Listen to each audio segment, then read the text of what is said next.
aming graduates for today. Ay, nag-move up for today. And hindi ko expect na ganito pala karami yung Kamukha mo, Arvin. crowd today. Kaingingas na. Arvin. Meron akong paligid dito kasi medyo late kasi yung pag-uwi ko. So parang hindi ako nakapag-prepare. So kagabi lang ako nag-prepare. And hello po, good morning po sa ating lahat, sa ating mga teachers. 2009, 16 years ago na po akong graduate. In this very stage, I stand up giving my valedictory address. Ganun na po talaga ako katanda. Gusto ko munang batiin yung mga teachers ko. Marami po sa kanila, teachers ko pa ng high school, si Sir Edgar, advisor ko, na principal ngayon. Morning po, sir.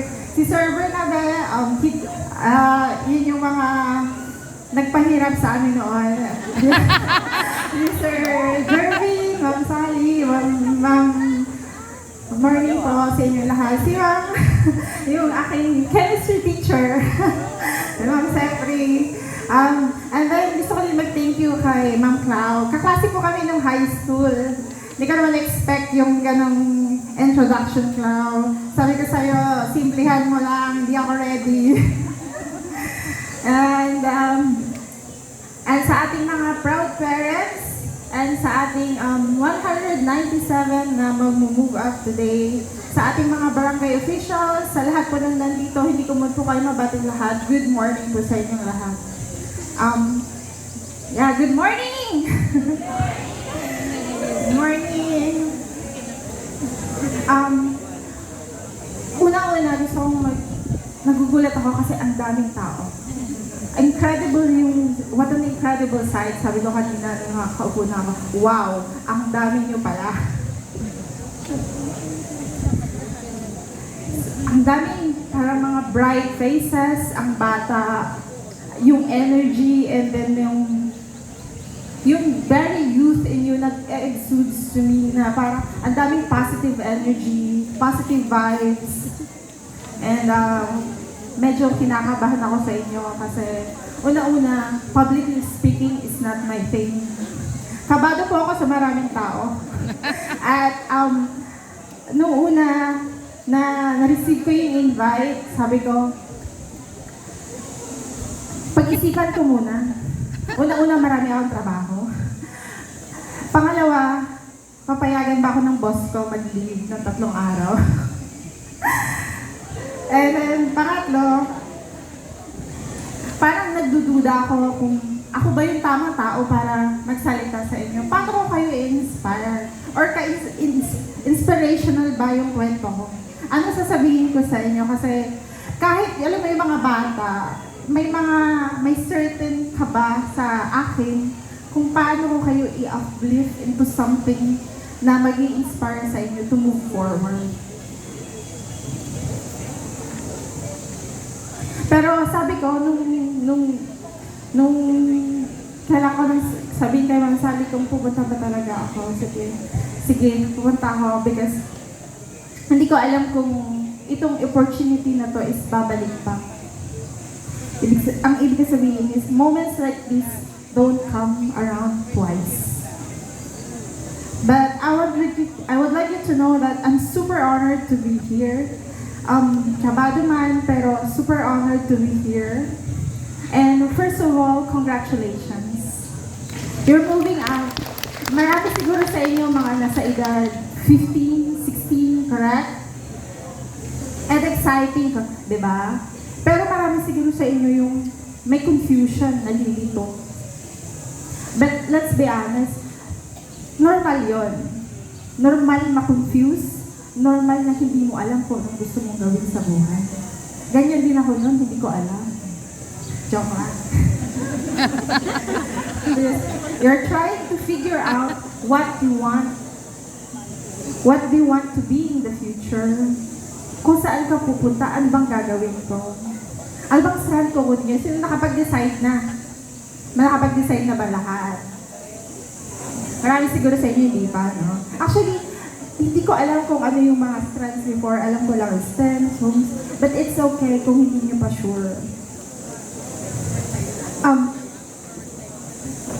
Hindi madali yung ganitong sitwasyon na pipili ka. But I want you to remember, you don't need to have it all figured out now. Nobody expects you to. And honestly, most adults are still figuring out how to live this life. Ako man, nililito rin ako. May mga pagkakataon na nalilito rin ako. But before we all go philosophical, let me tell you a little something about myself. Short lang to, promise, kasi alam ko naiinitan yung mga nasa likod. Ako po ay anak ng Manalon. Amo ito Manalon. Mangmuging.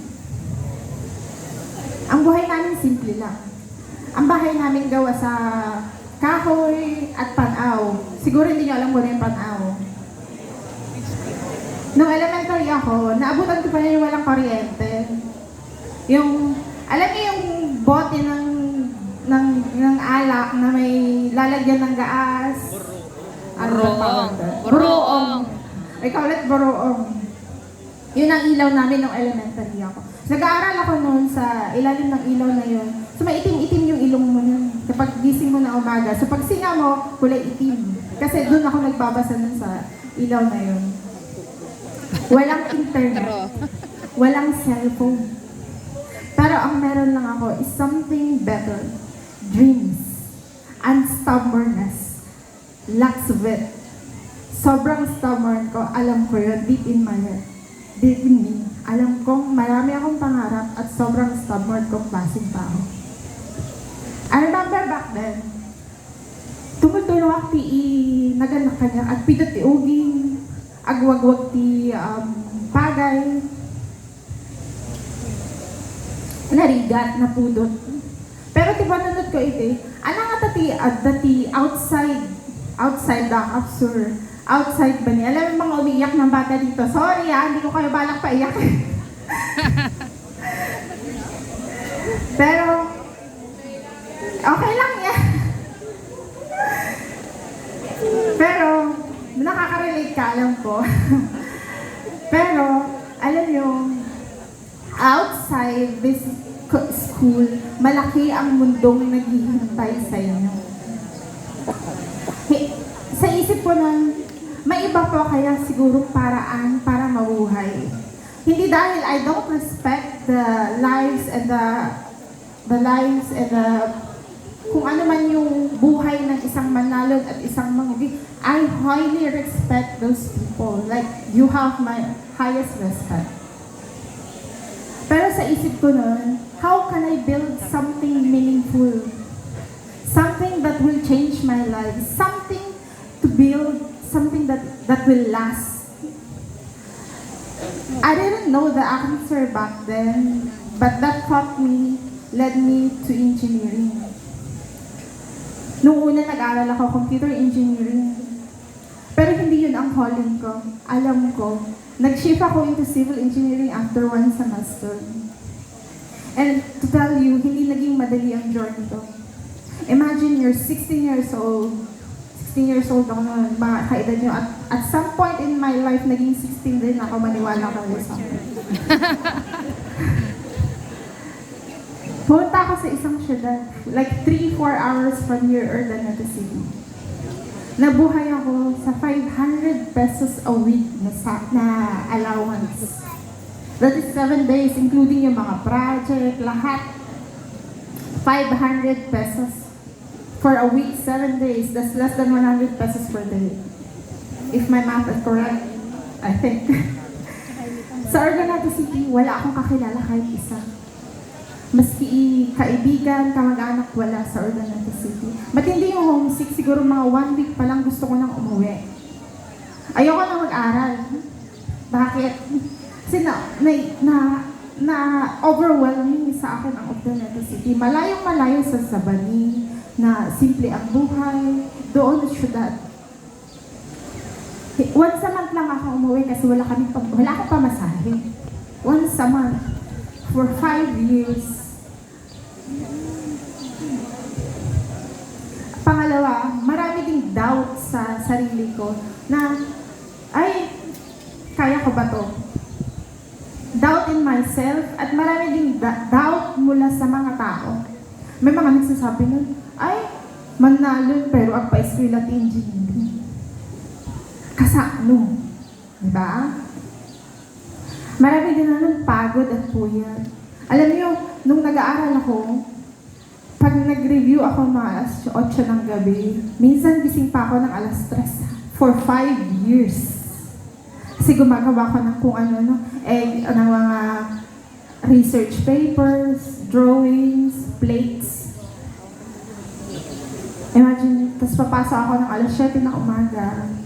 Ilang oras lang yung tulog ko, tapos ang ulam ko itlog lang. Tapos tanghali, ang ulam ko, nung meron sa Ordaneta, tig-10 lang yung ulam dun sa canteen. Tapos yung kanin 5 piso. Dun ko pinagkakasya yung less than 100 pesos na allowance ko sa isang araw. Oo, mura pa. 2014, nung graduate ako, ito yung medyo sobrang hirap nung kung paano ko magkukook. Kasi may kapatid din ako na mag-enroll na din yung college, tapos graduation. Wala akong pang review for words. So, ang ginawa is, nag-review na lang ako sa bahay. Ang mga reviewers ko noon, imbis na libro, ang ginagawa namin para makatipid. Yung alam yung libro, pinapaserox kasi namin yun. 50 cents, 2 peraso. So, 2 pages sa isang papel. Doon ako nagre-review. Imbis na bumili ako ng libro, yun na lang kasi mas mura. Less than 100 pesos siguro isang libro nun. Tapos sa bahay lang ako, nag-start ako 10 in the morning, matapos ako ng 3 ng afternoon. Nagre-review lang ako, tapos ang table ko nun, karton ng gin. Hindi ko sinasabi dapat yung alak sa inyo. Pero karton, hiningi ko pa sa tindahan yun, tapos pupunuin ko yun ng libro para sakto sa height kung pag nakaupo lang ako, doon ako nagre-review.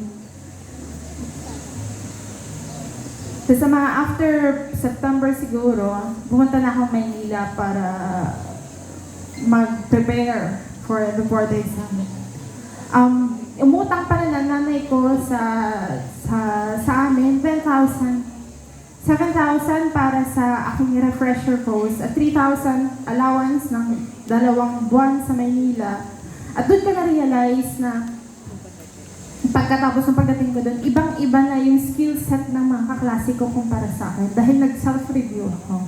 Compared sa mga review center, iba na, masyado silang mabilis para sa akin na wala akong, so kailangan kong mag-cram for 2 months para maintindihan kung ano na yung skill set nila, ma-absorb ko kung ano man yun. Tapos nung mag-boards na ako, muntik akong hindi nakapag-board exam. Nandun na ako mga few days na lang. Ayaw tanggapin ng PRC ang mga dokumento ko kasi may problema sa birth certificate ko and everything. Umiiyak ako sa PRC.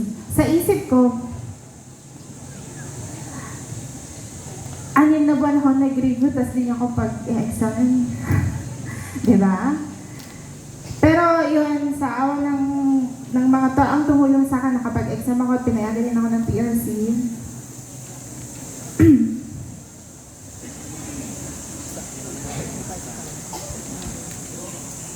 At that following week after the exam, lumabas na po rin yung result ng exam ko. Kasama kong kaibigan ko sa Luneta Park. Umuulan pa noon. Luneta Park, alam niyo dun pag alas 10 ng ng hapon, may isang fountain doon sa Luneta Park na gumaganyan. Tapos nandun lang kami ng kaibigan ko, pagkatapos namin mag-board exam, nung nagganyan na ang Luneta Park, pareho kami umiiyak. Kasi parang, 6 na taon na nag-prepare kami for this. At eto na, nasa dulo na kami. Akala ko, nasa dulo na kami. Hindi pa pala. Magtatrabaho pa pala. Record pala yon. So, trabaho. So, yan.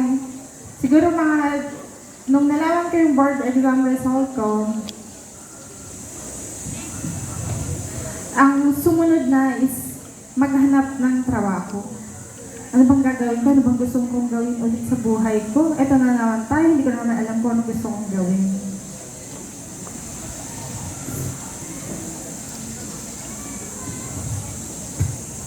saglit lang di ko makita yung aking kodigo. Pero nung high school ako, di ako nag-kodigo sir, ma'am. Nag-start ang career ko, very shaky. Mahirap ang start. Nag-start siguro, maniwala kayo sa hindi, ang sahod ko ay 12,500 sa isang buwan. 2014. At nakatira ako sa isang masikip, maliit lang na bed space kasi yun lang yung afford ko. Kasi papaaral ako na ng kapatid ko college. Mahirap kasi kailangan mong pagkasyahin lahat-lahat doon. Nagpapadala din ako sa mga parents ko kasi ako na yung breadwinner. And then, tiyaga at dedikasyon sa trabaho. Yan, may mga awards na daw sa trabaho. Pero pumasok lang rin, hindi lang kasi ako nalilate. When I finally had a career and stability, I thought, okay, I made it. But guess what? That wasn't the end. Kasi masyadong boring ang buhay ko. 8 years nagtrabaho ako na office, bahay lang. Nakaramdam ako ng monotonous yung buhay ko. Nakaramdam ako ng anxiety, yung pressure ng society. Ay, engineer, ganyan-ganyan. Dawing blah, blah, blah. Dapat may ganito, ganyan-ganyan ka na. Dapat sa edad na ganito, may asawa ka na, may pamilya ka na. Pero hindi yun ang ginawa. I break the stereotype. At nag-try ako ng kung ano-ano para maramdaman ko ulit na alive ako. I found myself sa isang yoga class. Nag-start ako sa isang yoga class hanggang sa eventually, naging part na siya ng buhay ko. Imagine, at 32 years old, magtatry ako ng something unexpected of me.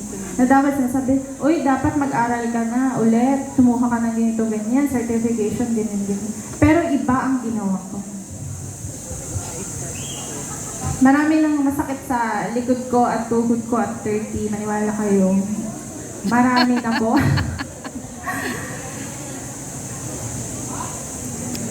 Dahil doon sa parang community ko, I find a new inspiration. I felt alive. Maniwala kayo sa hindi, nag-sign up ako for a marathon recently. Marathon is 42.2 kilometers na run recently. That's what I did. Imbis na kung ano yung sinasabi ng society sa inyo. But every time I showed up, I felt alive. Dun sa ginagawa ko, masakit, oo. But I was learning, growing, and laughing at myself. And that is something school doesn't always teach you. The value of just trying. Kasi in life, ikaw lang ang makakapagsabi kung anong kaya mong gawin. Kayo, marami sa inyo yung iba-iba yung skill set. Marami yung nagsasabi, ako, distinct ako for academics kasi magaling ako sa math, magaling ako sa ganito, ganyan. Pero hindi lang yun yung pwede kayong mag-excel. May mga tinatawag akong emotional genius. Ito yung mga taong marunong makisimpatya at genius din yun. May mga taong marunong gamitin ang kanilang kamay. Very artsy, maraming galing ang kanilang craft. Hindi man sila marunong mag-algebra, ay magaling ang kanilang math. Ay ang kanilang arts and crafts. At genius din yan. Now, I want to share something with you that I didn't learn from a textbook or classroom. It's one of my favorite Japanese philosophical book called Ichigo Ichi. Ulitin niyo nga, Ichigo Ichi. Sino nakakalam ng librong Ichigo Ichi? No one. Ichigo Ichi. Ichigo Ichi, which means one time, one meeting. It sounds poetic, diba? Parang pag sinabi mo yun, one time, one meeting, parang, ay, daming poetic at daming hugot na sa buhay. But what it really means is, every moment in life happened only once. This moment right now, kayo na nakaupo kayo dyan ngayon. Probably iniisip nyo, uy, ano kayong gagawin kong TikTok video mamaya? Sa moving app, ganyan. O kaya, Ala, hulas na yung makeup ko. Paano ba to? O kaya ka nung lunch nyo mamaya. But I want you to know, this exact moment will never happen again. So you've got to live it. Be present. Appreciate it with your five senses. Take a lot of pictures, videos sa inyong mga parents, sa inyong mga classmates, pati din sa akin mamaya. Moving up today isn't about just being in senior high school. It's about stepping into new version of yourself. One that is braver, wiser, and maybe a little still confused, but that's okay. As we move on to what's next, I want you to challenge to 3 things. Number 1, stay curious. Don't stop asking questions. What if? The world changes because the people who wonder. Number 2, be kind to your classmates, to your family, to your teachers, and to yourself. Because kindness is strength. At number 3, back yourself. Even when it's nakakatakot. Even if no one believes in you, if no one don't see the vision, trust in yourself. So don't rush kay magmadali. Okay lang yan, dahan-dahan. Don't panic if you don't know what you want to be now. Ang importante is to show up for your dreams. Show up for your moments. Because every single one is a gift. Hindi nyo kailangan galing sa isang mayamang pamilya. Or you have the best gadgets to know and to know all the answers. You just have to show up. And that's how you become whatever amazing thing you want to be. Whether it's your first day in senior high school, your first heartbreak, or your first victory, you might think, hindi ko nga alam kung tama yung ginagawa ko. Huwag kayong matakot. I believe nandyan yung ating mga ever-supportive parents and guardians, and then yung ating mga teachers para i-guide kayo. Don't wait until you're ready. You'll never be ready. Ako, in my 32 years at 10 years sa industry, never akong naging ready. Lagi akong nag-rush. Parang feeling ko laging may kulang. You just need to be brave enough to begin. And one more thing. Don't measure your success by comparing yourself to anyone. Just because somebody else is doing something already, tas hinalilito ka pa, it doesn't mean that you're behind. And just like I had mine, wala sa taltalon to the corporate world, from hiding to my computer to my next wave. So today, as you move up, I want you to do something simple but powerful. Own your moment. Be proud of how far you've come and get excited what's ahead. Even the scary stuff. Especially kapag natatakot ka. Because that's where growth is hiding. Kasi aware ka kung anong ginagawa mo pag natatakot ka. I'm cheering on you not just to succeed but to experience life with all its messiness, awkwardness, and beauty. Congratulations. Enjoy every second. And remember, Ichigo Ichi. This moment will never come again. So live it well. Thank you and good luck.